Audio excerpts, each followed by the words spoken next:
નમસ્કાર મિત્રો, good morning. આજે આપણે સ્ટાર્ટ કરવાની છે આપણું જે ચેપ્ટર છે આનુવંશિકતા અને ભિન્નતાના સિદ્ધાંતો, એનું આપણે છઠ્ઠું લેક્ચર સ્ટાર્ટ કરીશું. તો ગાઈઝ, આ લેક્ચર વિડીયોની અંદર આપણે ડિસ્કસ કરવાના છીએ બેક ક્રોસ, જેના બે મેઇન ટાઈપ છે, એક આઉટ ક્રોસ અને બીજું કસોટી સંકરણ. એના પછી આપણે વિરુદ્ધ સંકરણ જોઈશું અને લાસ્ટમાં પ્રભાવી કારકો પ્રભાવી કેમ હોય છે અને પ્રસન્ન કારકો પ્રસન્ન કેમ હોય છે. તો એ ટોપિકનું નામ રહેવાનું છે પ્રભાવિતાની સંકલ્પતાનું સ્પષ્ટીકરણ. સો અહીંયા ફર્સ્ટલી સ્ટાર્ટ કરીશું આપણે બેક ક્રોસથી. તો પહેલા તો તમે આ વિડીયોને લાઈક કરી દો, ચેનલને સબસ્ક્રાઇબ કરી દો અને વિડીયોની લિંકને તમારા ફ્રેન્ડ સુધી શેર કરો. અને સાથે તમારે તમારી નોટબુક રાખવાની છે, એની અંદર તમારે નોટ કરતા રહેવાનું અને તમારી ટેક્સ્ટ બુક પણ જોતા રહેવાનું છે. સો ફર્સ્ટલી આપણે અહીંયા સ્ટાર્ટ કરીશું બેક ક્રોસથી. બેક ક્રોસ કોને કહેવાય? ફર્સ્ટલી અહીંયા ટોપિક રહેવાનો છે બેક ક્રોસ. બેક ક્રોસ કોને કહીશું, એની ડેફિનેશન આપવી તો એવી રીતના અપાશે. જ્યારે આપણે આપણે એક સંકરણ ને દ્વિસંકરણના પ્રયોગો કર્યા, તો એની અંદર જેમ કે આપણે એક સંકરણના પ્રયોગની વાત કરીએ, જેમ કે આપણે એક સંકરણના પ્રયોગની વાત કરીએ, સંકરણના પ્રયોગની વાત કરીએ તો એની અંદર આપણે શું જોઈએ? તો એની અંદર આપણે શુદ્ધ સમર્થિત ઊંચા છોડને કેપિટલ ટી ને આપણે સંકરણ કરાવતા હતા, સ્મોલ ટી શુદ્ધ સમર્થિત વામન છોડ સાથે સંકરણ કરાવતા હતા. હવે અહીંયા જ્યારે સંકરણ થઈને F1 પેઢી મળે છે, સંકરણ થઈને F1 પેઢી મળે છે, તો F1 પેઢીની અંદર બધા જ છોડ ઊંચા મળે છે, બધા જ છોડ ઊંચા મળે છે, જેનો જનીન પ્રકાર કેપિટલ ટી સ્મોલ ટી રહેવાનો છે. આ આપણી F1 પેઢી છે, F1 પેઢી છે. હવે F1 પેઢીને જે અહીંયા સંતતિ મળી છે, એ સંતતિનો આપણે કોઈ પણ એક પિતૃ જોડે, ધારો કે પહેલી કન્ડિશનમાં આપણે કેપિટલ ટી સ્મોલ ટી, આ F1 પેઢીની જે સંતતિ છે એનું સંકરણ આપણે પ્રભાવી પિતૃ જોડે કરીએ, કેપિટલ ટી જોડે કરીએ. બીજી કન્ડિશનમાં અહીંયા જેમ કે capital T small T F1 સંતતિનું આપણે સંકરણ સ્મોલ ટી અહીંયા પ્રચંડ લક્ષણ વાળા પિતૃ જોડે કરીએ, તો આપણને અહીં બે કેસ જોવા મળે છે, જેને આપણે બેક ક્રોસ કહીએ છીએ. અહીંયા બેક ક્રોસની ડેફિનેશન આપીએ તો એવી રીતના આપીશું. F1 પેઢીમાં જ્યારે F1 પેઢીની સંતતિનું સંકરણ કોઈ પણ એક પિતૃ સાથે કરવામાં આવે ત્યારે તેને આપણે શું કહીશું? તેને આપણે કહીશું બેક ક્રોસ કહીશું. હવે બેક ક્રોસના બે પ્રકાર છે, જેમાં એક સાથે પહેલી કન્ડિશનમાં આપણે પ્રભાવી પિતૃ જોડે સંકરણ કરાવીએ, બીજી કન્ડિશનમાં અહીંયા પ્રચંડ પિતૃ જોડે સંકરણ કરાવીએ. તો અહીંયા બે પ્રકાર મળે છે, એક આઉટ ક્રોસ અને બીજું થશે કસોટી સંકરણ.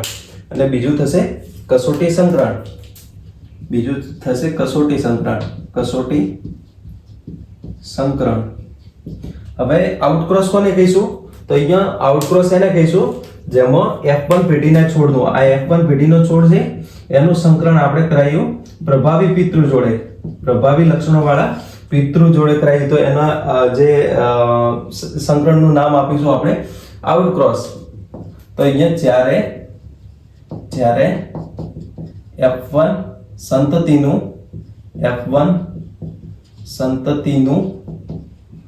સંકરણ પ્રભાવી પિતૃ જોડે કરવામાં આવે ત્યારે તેને આઉટ ક્રોસ કહે છે.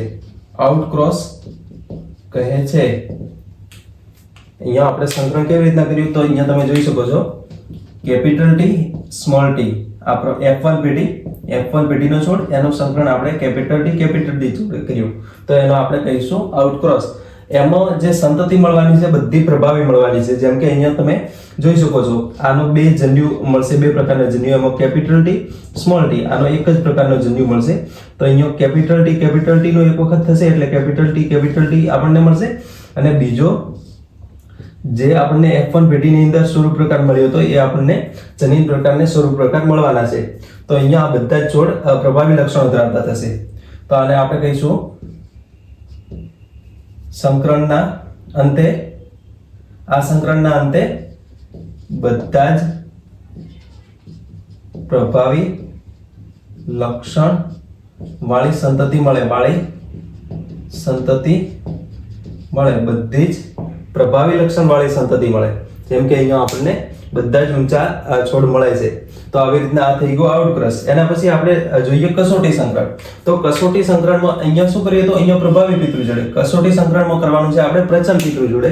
અહીંયા આ બીજી કન્ડિશન છે, એને આપણે કહીશું કસોટી સંકરણ. આને આપણે કસોટી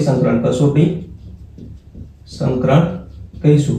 કેવી રીતના, તો અહીંયા કસોટી સંકરણની ડેફિનેશન આપવી હોય તો એવી રીતના, જ્યારે F1 સંતતિનું સંકરણ પ્રચ્છન્ન પિતૃ જોડે કરવામાં આવે ત્યારે તેને આપણે કહીશું કસોટી સંકરણ. તેને કસોટી સંકરણ કહે છે. આ એની ડેફિનેશન થઈ. અહીંયા આપણે એક્ઝામ્પલ જોઈ લીધું. Capital T small T, F1 પેઢીનો છોડ છે, એનું સંકરણ આપણે સ્મોલ ટી સાથે કર્યું. તો આ થઈ ગયા આપણે કસોટી સંકરણનો પ્રયોગ. એની અંદર જે પ્રભાવી લક્ષણો અને પ્રચ્છન્ન લક્ષણો, અહીંયા પ્રભાવી લક્ષણ વાળા છોડ 50% મળશે અને પ્રચ્છન્ન લક્ષણ વાળા છોડ પણ 50% મળશે. કેવી રીતના, તો જેમ કે અહીંયા આપણે સંકરણ કરાવીએ તો અહીંયા બે પ્રકારના જન્યુ મળશે. કેપિટલ ટી મળશે, બીજું સ્મોલ ટી મળશે. અહીંયા એક પ્રકારનો જન્યુ મળશે સ્મોલ ટી. હવે આનું સંકરણ કરાવીએ તો કેપિટલ ટી એક જન્યુ અને બીજો જન્યુ આ થશે સ્મોલ ટી. તો આ જે હશે વામન છોડ હશે અને આ છોડ હશે ઊંચો હશે. તો આવી રીતના આપણે સંકરણ કરાવવાનું છે. તો આ થઈ ગયું આપણું કસોટી સંકરણ. હવે કસોટી સંકરણના પણ બે ટાઈપ્સ આપણે જે મેન્ડલના પ્રયોગો જોયા, એની અંદર આપણે એક સંકરણનો ને દ્વિસંકરણનો પ્રયોગ જોયો. વૈસે ઘણા બધા એના ટાઈપ્સ આપી શકાય છે, પણ આપણે બે એક્સપેરિમેન્ટ જોયા મેન્ડલના, જેમાં મેન્ડલનો એક સંકરણનો પ્રયોગ તો એના પરથી કસોટી સંકરણનો એક પ્રકાર એવો થશે જેમાં એક સંકરણ કસોટી સંકરણ. આની અંદર શું છે, તો આની અંદર એક સંકરણના પ્રયોગને ધ્યાનમાં લઈ અને એની જે F1 સંતતિ મળે છે એનું કસોટી સંકરણ કરવું. અહીંયા એક સંકરણના પ્રયોગને ધ્યાનમાં લઈ અને તેની F1 પેઢીનું કસોટી સંકરણ કરવું. કેવી રીતના, તો આપણે જે આગળનું એક્ઝામ્પલ જોઈએ એવી રીતના આપણે આગળનો એક્ઝામ્પલ એક સંકરણનો પ્રયોગ જોઈએ. એની અંદર કેપિટલ ટી એનું સંકરણ સ્મોલ ટી એની જે સંતતિ F1 પેઢીમાં મળે છે કેપિટલ ટી સ્મોલ ટી. હવે આનું કસોટી સંકરણ કરીએ તો એ આપણો થઈ ગયો એક સંકરણ કસોટી સંકરણ. આ એક્ઝામ્પલ થઈ ગયું એક સંકરણ કસોટી સંકરણનું એક્ઝામ્પલ છે. એના પછી દ્વિસંકરણ કસોટી સંકરણ.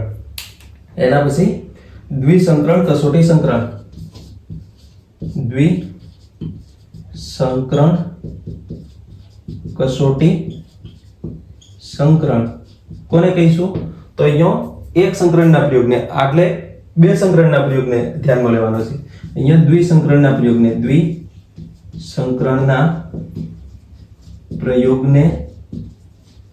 ધ્યાનમાં લઈ અને તેની F1 પેઢીનું કસોટી સંકરણ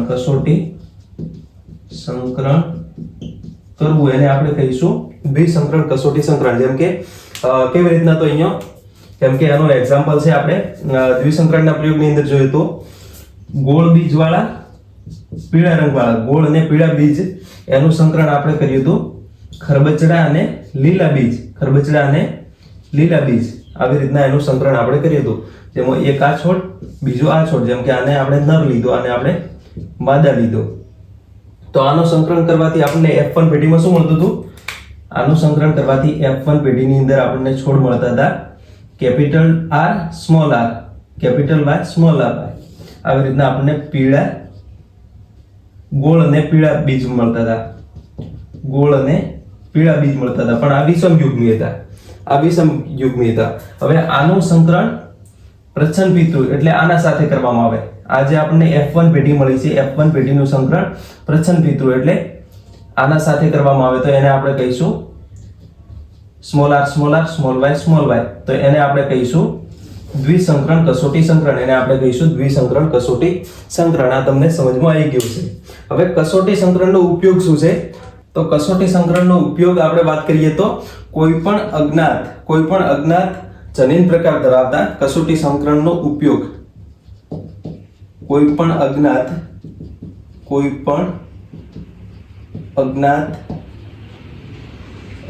જનીન પ્રકાર ધરાવતા છોડનો અથવા ધરાવતા સજીવનો જનીન પ્રકાર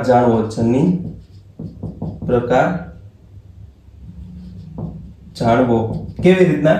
તો જેમ કે આપણે આને સમજીએ, જેમ કે કસોટી સંકરણ, તો એનો આપણે કોઈ પણ સ્વરૂપ પ્રકાર આપણને કોઈ પણ છોડ છે, જેમ કે આપણે છોડની વાત કરીએ તો વટાણાના છોડની વાત કરીએ તો વટાણાના છોડના આપણને સ્વરૂપ પ્રકાર ખબર છે, તો એના પરથી આપણે એનો જનીન પ્રકાર શું છે એ જાણવો, તો એને આપણે કસોટી સંકરણ કહીશું. એ કસોટી સંકરણની મદદથી આપણે જાણી શકીશું. કેવી રીતના?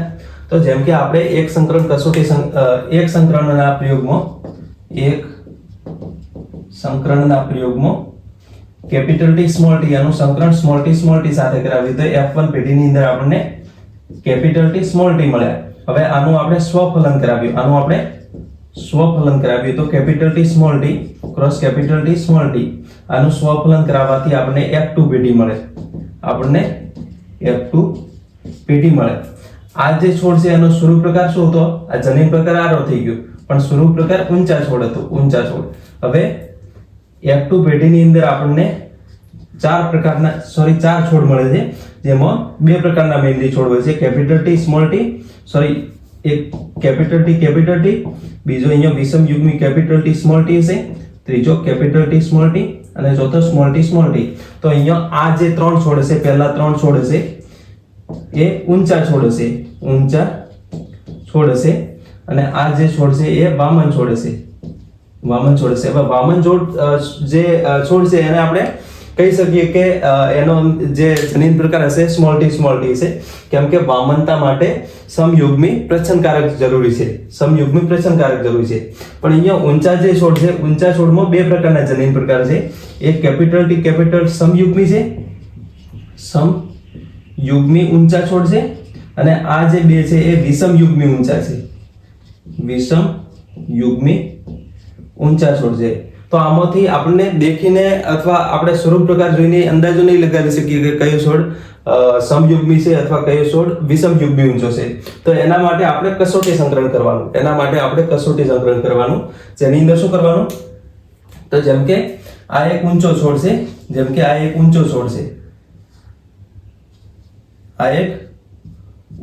છે, જેનું આપણે સ્વરૂપ પ્રકાર જાણીએ છીએ, એનો સ્વરૂપ પ્રકાર જાણીએ છીએ ઊંચો છે, પણ એનો જનીન પ્રકાર આપણને ખબર નથી. તો એનો જનીન પ્રકાર જાણવા માટે જનીન પ્રકાર F2 પેઢીની અંદર આપણે જોઈએ તો બે પ્રકારના જનીન પ્રકાર હોઈ શકે. એક તો કેપિટલ T સ્મોલ t હોઈ શકે વિષમ યુગ્મી, બીજો બંને કેપિટલ T હોઈ શકે. તો આ બંનેમાંથી કયો સ્વરૂપ પ્રકાર આનો છે, તો એના માટે જાણવા માટે આપણે કસોટી સંકરણ કરીશું. જેમ કે અહીંયા આનું કસોટી સંકરણ કરીએ તો કેપિટલ T સ્મોલ t આનો સ્મોલ t સાથે સંકરણ કરીએ તો અહીંયા એવી રીતના એનું સંકરણ સ્મોલ t સાથે કરીએ તો આપણે પુનેટ સ્ક્વેરની મદદથી આપણે દર્શાવવું હોય તો એવી રીતના દર્શાવીશું. આ જે સ્મોલ t એના બે જન્યુ મળે, કેપિટલ T સ્મોલ t આના બે જન્યુ મળે, જેમાં એક કેપિટલ T બીજો સ્મોલ t, આવી રીતના જન્યુ મળશે. આના પણ બે જન્યુ મળે, જેમાં બંને સ્મોલ t એક જ પ્રકારના જન્યુ હોય. હવે આનું આપણે સંકલન કરાવીએ તો કેપિટલ T સ્મોલ t આનું સ્મોલ ટી, આનું સ્મોલ ટી, જેની અંદર આપણે જોયું તો ઉપરના આ જે બંને ખાના છે એની અંદર ઊંચા છોડ હશે, આ પણ ઊંચા છોડ હશે, પણ આ બંને વામન છોડ હશે, આ પણ વામન છોડ હશે. હવે આપણે આના પરથી તારણ કાઢી શકીએ કે આની અંદર 50% ઊંચા છોડ છે, 50% ઊંચા છોડ છે અને 50% વામન છોડ છે. હવે બીજો આપણે કસોટી સંગ્રહ કરીએ, જેમ કે સમયુગ્મી માટે કસોટી સંગ્રહ કરીએ. સમયુગ્મી માટે અહીંયા સ્મોલ ટી. હવે આનો કસોટી સંગ્રહ કરીએ તો પુનેટ સ્ક્વેરની મદદથી અહીંયા 4 આપણને યુગ્મન જ મળશે. આના બે જન્યુ બને તો એક કેપિટલ ટી અને બીજો પણ કેપિટલ ટી. આના પણ કે સ્મોલ ટી બંને એક જ પ્રકારના જન્યુ મળે છે. હવે આનો આપણે સંગ્રહ કરીએ તો યુગ્મન જ બનાવીએ તો capital T small T, capital T small T, capital T small T, capital T small T. આની અંદર આપણે જોશું તો 100% આપણને ઊંચા છોડ મળશે, 100% ઊંચા છોડ યા પ્રભાવી લક્ષણ ધરાવતા મળશે. તો આ પ્રભાવી લક્ષણ બધા જ 100% પ્રભાવી લક્ષણ ધરાવતા છોડ છે. તો એના ઉપરથી આપણે નક્કી કરી શકીએ કે આ જે અજ્ઞાત છોડ છે, આ જે અજ્ઞાત જનીન પ્રકાર ધરાવતો છોડ છે એ સમયુગ્મી હોઈ શકે. અથવા ધારો કે આવા આપણને પરિણામ નથી મળતા અને આપણને આવા પરિણામ મળે છે. તો આવા પરિણામ મળે તો જેમાં 50% પ્રભાવી હોય અને 50% પ્રચ્છન્ન હોય, તો એવી કન્ડિશનમાં આ જે છોડ છે, આ અજ્ઞાત જનીન પ્રકાર ધરાવતો છોડ છે એ વિષમયુગ્મી હોઈ શકે. તો આવી રીતના આપણે કસોટી સંકલન કરાવી છે, જેમાં તમારી બુકમાં આપ્યું છે વટાણાના જે પુષ્પ હોય, પુષ્પના રંગને લઈને આપ્યું છે. તો પુષ્પના રંગ માટે અહીંયા આપણે બે પ્રકારના રંગ પોસિબલ છે, બે પ્રકારના પોસિબલ છે. એક જાંબલી પોસિબલ છે અને બીજો પોસિબલ છે સફેદ. તો જાંબલી એ પ્રભાવી છે અને સફેદ પ્રચ્છન્ન છે. પ્રભાવી માટે આપણે કેપિટલ W લઈશું અને પ્રચ્છન્ન માટે સ્મોલ w લઈશું. તો આવી રીતના તમારે આ જે પ્રયોગ છે એ કરવાનો છે. જેમ કે આ વટાણા છોડ છે, એનો પુષ્પનો રંગ આપણને ખબર નથી, જનીન પ્રકાર ખબર નથી, અને અહીંયા આપણે WW કેપિટલ W લઈ લેવાના છે. તો આ જન્યુ મળશે કેપિટલ W. હવે આમાં કસોટી સંકરણ સ્મોલ w સાથે થશે. તો અહીંયા બે પ્રકારના આપણને મળશે, સ્મોલ w, બે પ્રકારના નહીં, એક જ પ્રકારના પણ બે આપણને જન્યુ મળશે. તો આનું જ્યારે સંકરણ થઈને યુગ્મન જ બનશે, નવા છોડ બનશે, ત્યારે અહીંયા capital W, small w, capital W, small w, capital W, small w, capital W, small w. તો આની અંદર 100% ઊંચા છોડ મળતા હતા. એવા અહીંયા આપણે પુષ્પને લઈને ધ્યાનમાં લઈને કરીએ તો આપણને બધા જ જાંબલી મળે, 100% જાંબલી પુષ્પ મળે. અહીંયા આપણે જોઈએ તો આ જે રંગનું છે એને આપણે આની ઉપર એપ્લાય કરીએ તો વિષમયુગ્મી કન્ડિશનમાં કેપિટલ W, સ્મોલ w, આના પરથી બે આપણને મળે, કેપિટલ W, સ્મોલ w. અહીંયા યુગ્મનજને આપણે કેમ કે અહીંયા સ્મોલ w મળશે, કેમ કે આ WW સ્મોલ w સાથે આપણે કસોટી સંગ્રહ કરીએ છીએ. તો અહીંયા capital W, small w, capital W, small w, બંને સ્મોલ w, તો 50% પ્રભાવી જાંબલી મળશે અને પ્રચ્છન્ન 50% મળશે જે સફેદ હશે. અહીંયા પણ જાંબલી અને સફેદ આવી રીતના તમારી બુકની અંદર એક્ઝામ્પલ આપેલું છે. તો તમારે આ કસોટી સંકલન થોડું મોસ્ટ ઇમ્પોર્ટન્ટ રહેવાનું છે, કેમ કે આની અંદરથી ઘણી વખત ક્વેશ્ચન આવતા હોય છે. તો કસોટી સંકલન તમારે સારી રીતે કરી લેવાનું છે. એના પછી આપણે વિરુદ્ધ સંકલન જોઈશું. આ થઈ ગયું બેક ક્રોસના આપણે બે પ્રકાર જોયા, એક કસોટી સંકલન અને બીજું આપણે આઉટ ક્રોસ જોયું હતું. આઉટ ક્રોસ ને કસોટી સંકલન એ બેક ક્રોસના બે પ્રકારો છે. એના પછી આપણે જોઈશું વિરુદ્ધ સંકલન.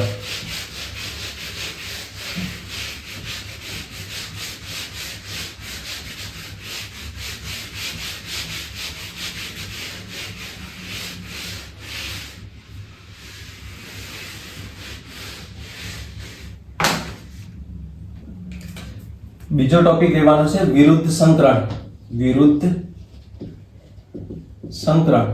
જેમ કે વિરુદ્ધ સંકરણ કોને કહીશું?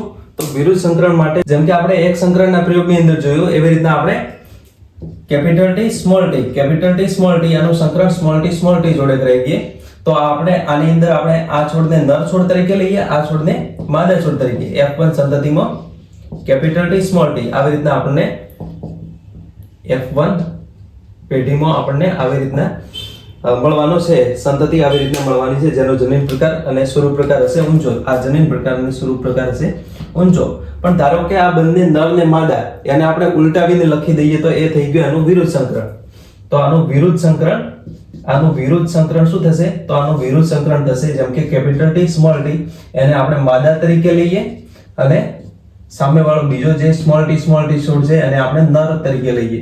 તો આના પરથી પણ આપણને F1 પેઢીની અંદર કોઈ પણ ફરક નહીં પડે. F1 પેઢીની અંદર જે સંતતિ મળશે એના જનીન પ્રકારમાં કોઈ પણ ફરક નહીં પડે. કેપિટલ ટી સ્મોલ ટી જ મળશે અને એનો સ્વરૂપ પ્રકાર પણ ઊંચો મળશે. પણ અહીંયા ફરક શું પડે છે?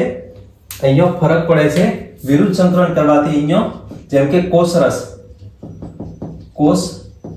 રસીય આનુવંશિકતામાં ફેરફાર આવે છે. પણ કોષ કેન્દ્રીય આનુવંશિકતામાં ફેરફાર આવતો નથી. પણ કોષ કેન્દ્રીય આનુવંશિકતામાં ફેરફાર આવતો નથી. હવે કોષ કેન્દ્રીય આનુવંશિકતા એટલે શું અને કોષ રસીય આનુવંશિકતા એટલે શું? તો તમે કોષવાળા ચેપ્ટરની અંદર તમે ભણ્યા છો, તમને ખબર છે. કોષ કેન્દ્ર જેની અંદર આપણા જનીનો આવેલા છે, જનીનો યાની કે ડીએનએ આવેલું છે. તો કોષ કેન્દ્રની અંદર ક્રોમોઝોમ આવેલા છે. હવે અહીંયા જે ક્રોમોઝોમ છે, ક્રોમોઝોમની અંદર ડીએનએ આવેલું છે. ડીએનએ આપણા જે આપણી માહિતી છે અને એક પેઢીથી બીજી પેઢીની અંદર વહન કરાવે છે, એ તમને ખબર છે. તો આ ક્રોમોઝોમ ની અંદર જે રંગસૂત્રો રહેલા છે એના લીધે જે આનુવંશિકતા થતી હોય છે એની અંદર કોઈ પણ ફેરફાર આવતો નથી. આને આપણે કોષ કેન્દ્રીય આનુવંશિકતા કહીશું. કોષ કેન્દ્રીય આનુવંશિકતા. પણ કોષ રસીય આનુવંશિકતા શું છે? તો તમને ખબર છે ઘણી બધી અહીંયા ઓર્ગેનેલ હોય છે. જેમ કે પ્લાન્ટ સેલ ની વાત કરીએ તો પ્લાન્ટ સેલ ની અંદર ક્લોરોપ્લાસ્ટ હોય છે. ક્લોરોપ્લાસ્ટ ની અંદર સર્ક્યુલર ડીએનએ આવતું હોય છે. ડીએનએ ના ટુકડા એવી રીતના સર્ક્યુલર ડીએનએ ના ટુકડા આવતા હોય છે. એના સિવાય આપણે માઇટોકોન્ડ્રિયાની વાત કરીએ તો માઇટોકોન્ડ્રિયામાં પણ સ્મોલ સર્ક્યુલર ડીએનએ આવેલું છે. તો આ ડીએનએ અને એના સિવાય કોષ રસની અંદર પણ કેટલાક ડીએનએ હાજર હશે. તો આ ડીએનએ કોષ જે રસીય ડીએનએ, આ કોષ રસીય ડીએનએ અથવા આ જે ડીએનએ ના લીધે આનુવંશિકતા થતી હોય છે તો એને આપણે કહીશું કોષ રસીય આનુવંશિકતા. કોષ રસીય આનુવંશિકતા. કેવી રીતના અસર પામશે? તો જેમ કે અહીંયા આપણે સિમ્પલી સમજીએ કે ઓવમ છે. ઓવમની અંદર ઘણો બધો કોષ રસ છે અને એની અંદર કોષ કેન્દ્ર પણ છે. હવે જ્યારે સ્પર્મ આવે છે તો સ્પર્મ એનું ખાલી કોષ કેન્દ્ર છે એને જ રિલીઝ કરે છે. ઓવમની અંદર એનું જે કોષ કેન્દ્ર છે એને જ રિલીઝ કરે છે, બાકી એનો કોષ રસને રિલીઝ કરતો નથી. આવી રીતના આપણો સ્પર્મ સેલ રહેવાનો છે. હવે એના જે કોષ કેન્દ્ર હોય છે એને જ ખાલી રિલીઝ કરે છે, એના કોષ રસને રિલીઝ કરતો નથી.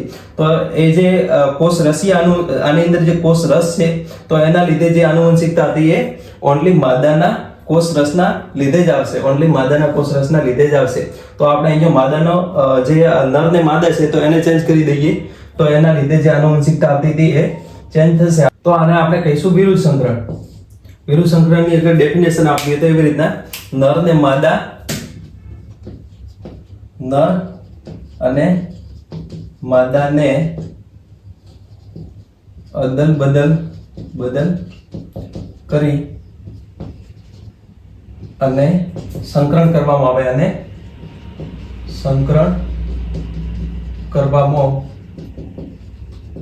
આવે તો તેને શું કહીશું? તો એને આપણે કહીશું વિરુદ્ધ સંકરણ. તેને વિરુદ્ધ સંકરણ કહે છે, જેની અંદર આપણે નર ને માદા છોડને ચેન્જ કરીને લખ્યા. તો આ થઈ ગયું વિરુદ્ધ સંકરણ, જે તમારે નોટ કરી લેવાનું છે. આ એટલો ઇમ્પોર્ટન્ટ ટોપિક નથી તો પણ તમારે નોટ કરી લેવાનો છે. એના પછી આપણે જોઈશું પ્રભાવી કારકો પ્રભાવી કેમ હોય છે અને પ્રચ્છન્ન કારકો પ્રચ્છન્ન કેમ હોય છે.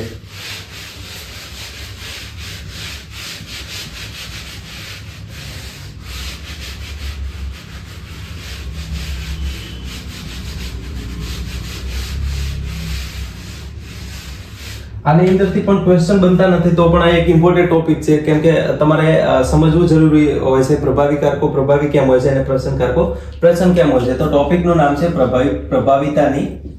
પ્રભાવિતાની સંકલ્પનાનું સ્પષ્ટીકરણ પ્રભાવિતાની સંકલ્પનાનું સ્પષ્ટીકરણ. હવે અહીંયા સિમ્પલી તમે એમ સમજો કે આપણે જ્યારે કારકો હોય છે, જેમ કે અહીંયા આપણે સિમ્પલી કોઈ એક કોષ વિચારીએ, કોષની અંદર ડીએનએ હોય છે, ક્રોમોઝોમ હોય છે, ક્રોમોઝોમની અંદર ડીએનએ હોય છે. હવે ડીએનએ ની અંદર આપણે બે પ્રકારના કારકો જોયા, એક પ્રભાવી કારકો હોય, એક પ્રભાવી કારક હોય, અને બીજું પ્રચ્છન્ન કારક હોય. પહેલા તો આ કારક શું છે, તો કારક તમને ખબર છે. કારક કોને કહીશું, તો કારક અહીંયા જે ક્રોમોઝોમ છે, ક્રોમોઝોમની અંદર ડીએનએ નો કોઈ એક ટુકડો, જેને આજે આપણે જનીન તરીકે ઓળખીએ છીએ, પણ પહેલાના સમયમાં એને કારક કહેવાતું હતું અને એ કારક શબ્દ ડબલ્યુ બેટસન દ્વારા આપવામાં આવ્યો હતો. તો અહીંયા હવે આ જે કારક છે, કારક સમયુગ્મી રંગસૂત્રની ઉપર આપણે જોઈએ તો એક કારક હોય, બીજું વૈકલ્પિક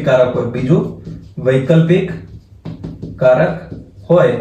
વૈકલ્પિક કારક એટલે શું, કારક એટલે શું તમને ખબર હશે. કારક એટલે આનુવંશિકતાનો એકમ કે જે લક્ષણોના વહન માટે જવાબદાર છે, અને વૈકલ્પિક કારક એટલે જનીન તત્વોનું વૈકલ્પિક સ્વરૂપ. આ જે કારક છે એનું વૈકલ્પિક સ્વરૂપ, બીજું સ્વરૂપ, તો એને આપણે કે જે સમજાત રંગસૂત્ર પર સરખા સ્થાને આવેલું છે. જેમ કે આ બે સમજાત રંગસૂત્ર છે, તો અહીંયા બંનેના છેડા પર અહીંયા કોઈ એક ડીએનએ નો ટુકડો છે, જેને આપણે જનીન કહીએ છીએ, પહેલા એને કારક કહેવાતું હતું. અને આ જે ધારો કે આને આપણે કારક તરીકે લઈએ તો આ એનું વૈકલ્પિક કારક થઈ જાય. હવે આ બંને વૈકલ્પિક કારક અને કારક એનું કામ શું હોય છે, તો આ કારક કે જે જનીન છે, તો જનીનનું કામ શું હોય છે, જનીનનું કાર્ય શું હોય છે, જનીનનું કાર્ય અહીંયા કોઈ પણ જે કામ આપણે બોડીની અંદર ધારો કે ઊંચાઈ છે, તો ઊંચાઈ માટે જે ફીચર્સ છે એને એક્સપ્રેસ કરવાનું.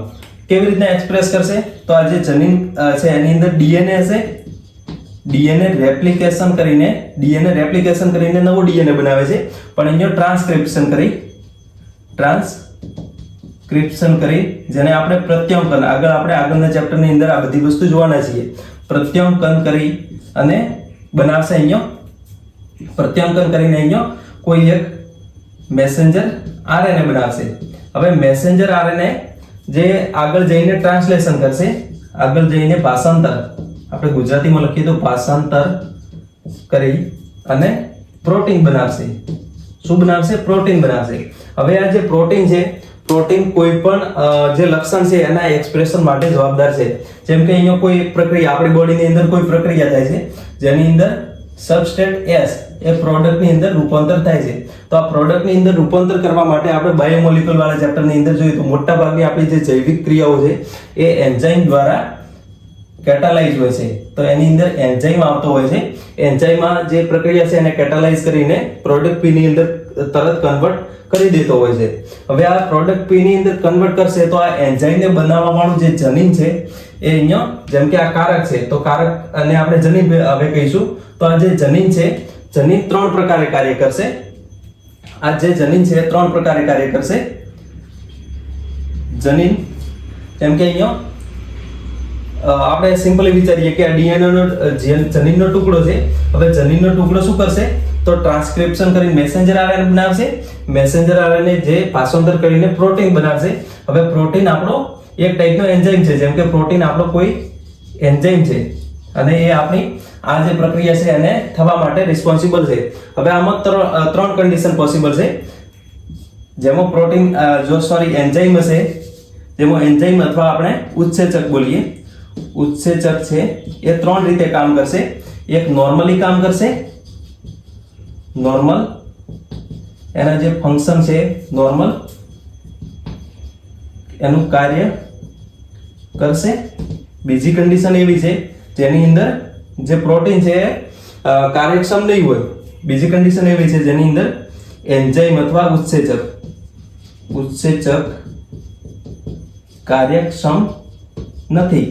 ત્રીજી કન્ડિશન એવી છે જેની અંદર જે ઉત્સેચક છે એ બનતો જ નથી, તો એને આપણે કહીશું જનીનની અંદર ટ્રાન્સક્રિપ્શન થતું જ નથી, અથવા જે મેસેન્જર આરએનએ છે ભાષાંતર નથી કરી શકતો, અથવા જે પ્રોટીન છે પ્રોટીન કાર્યક્ષમ નથી. પ્રોટીન બને છે પણ કાર્યક્ષમ નથી, તો એ કાર્યક્ષમ નથી એ બીજું. અને ડીએનએ મેસેન્જર આરએનએ નહીં બનાવે, મેસેન્જર આરએનએ ભાષાંતર કરીને પ્રોટીન નહીં બનાવે અથવા એન્ઝાઇમ નહીં બનાવે, તો એ આપણું થઈ ગયું જેમાં એન્ઝાઇમ બનતો જ નથી, ઉત્સેચક બનતો જ નથી. હવે ધારો કે આની અંદર આપણે વિચારીએ, આ જે કારકો છે, કારકો આપણે જોઈએ તો સમયુગ્મી પણ હોઈ શકે, સમયુગ્મી પણ હોઈ શકે અને વિષમયુગ્મી પણ હોઈ શકે, વિષમયુગ્મી પણ હોઈ શકે. હવે સમયુગ્મી ધારો કે અહીંયા એવા બે કારકો છે, અહીંયા જે જનીનનો ટુકડો છે, જનીનનો ટુકડો એવો છે કે જે નોર્મલ કાર્ય કરી શકે છે, અને સમયુગ્મી છે, નોર્મલ કાર્ય કરી શકે છે, સમયુગ્મી છે અને નોર્મલ કાર્ય કરી શકે છે. તો એ જનીનનો ટુકડો છે જે આપણો ભાષાંતર કરીને એન્ઝાઇમ બનાવશે, ઉત્સેચક બનાવશે, ઉત્સેચક નોર્મલ કાર્ય કરશે. જેમ કે આપણે અહીંયા આ પ્રોડક્ટના રૂપાંતર માટે જવાબદાર છે આ ઉત્સેચક, તો આ ઉત્સેચક જે સબસ્ટ્રેટ છે એનું પ્રોડક્ટની અંદર રૂપાંતર કરશે. એના પછી બીજી કન્ડિશન એવી થશે જેની અંદર જે સબસ્ટ્રેટ છે એનું પ્રોડક્ટની અંદર રૂપાંતર નહીં થાય, તો અહીંયા સબસ્ટ્રેટ જે આ કાર્યક્ષમ નથી અથવા ઉત્સેચક બનતો નથી, એમાં જે સબસ્ટ્રેટ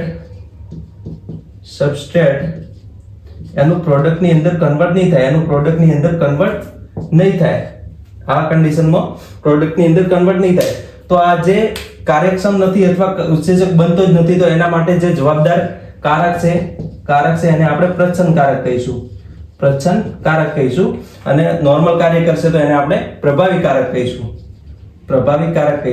હવે ધારો કે સમયુગ્મી કન્ડિશન છે, તો સમયુગ્મી કન્ડિશનની અંદર ધારો કે અહીંયા આપણે બંને પ્રભાવી કારક, આપણે હાઈટ માટે વાત કરીએ તો હાઈટ માટે કેપિટલ T છે, તો આ બંને સમયુગ્મી છે, તો આ બંનેમાંથી કોઈ પણ એક એક્સપ્રેસ થઈ અને એક્સપ્રેસ થશે તો નોર્મલ ઉત્સેચક બનશે. તો જે આપણે હાઈટ વધવાની છે, હાઈટ વધશે, અથવા જે પ્રક્રિયાથી છે પ્રોડક્ટની અંદર રૂપાંતર થશે. પણ ધારો કે વિષમયુગ્મી કન્ડિશન છે, વિષમયુગ્મી કન્ડિશનમાં એક કેપિટલ T છે, બીજો સ્મોલ t છે, તો આની અંદર શું થશે, આ જે પ્રચ્છન્નકારક છે, પ્રચ્છન્નકારક અભિવ્યક્ત નહીં થાય. અભિવ્યક્ત કેમ નહીં થાય? કેમ કે ઉત્સેચક એની અંદર બનતો જ નથી, પણ આ જે પ્રભાવી કારક છે એ અભિવ્યક્ત થશે, કેમ કે એ નોર્મલ ઉત્સેચક બનાવે છે, એનું ટ્રાન્સક્રિપ્શન, એના પછી ભાષાંતર વગેરે નોર્મલી થાય છે, પ્રક્રિયાથી એ પ્રોડક્ટની અંદર કન્વર્ટ થશે. અને બીજો સમયુગ્મી કન્ડિશન છે, પણ બંને સ્મોલ t છે, તો આ બંને જે કારકો છે એ સમયુગ્મી કન્ડિશનમાં છે, પણ બંને કારકોમાંથી એક પણ કારક ઉત્સેચક બનાવતો નથી, તો આને આપણે પ્રચ્છન્ન કહીશું, તો આવી રીતના પ્રભાવિતાની સંકલ્પનાનું સ્પષ્ટીકરણ, જેની અંદર પ્રભાવી કારકો કેવી રીતના કામ કરે છે અને પ્રચ્છન્ન કારકો કેવી રીતના કામ કરે છે. સો અહીંયા તમને કોઈ કન્ફ્યુઝન હોય તો કમેન્ટ બોક્સની અંદર કમેન્ટ કરો, અને આ વિડીયોને લાઈક કરો, ચેનલને સબસ્ક્રાઇબ કરો, અને વિડીયોની લિંકને તમારા ફ્રેન્ડ સુધી શેર કરો. Okay, thank you guys.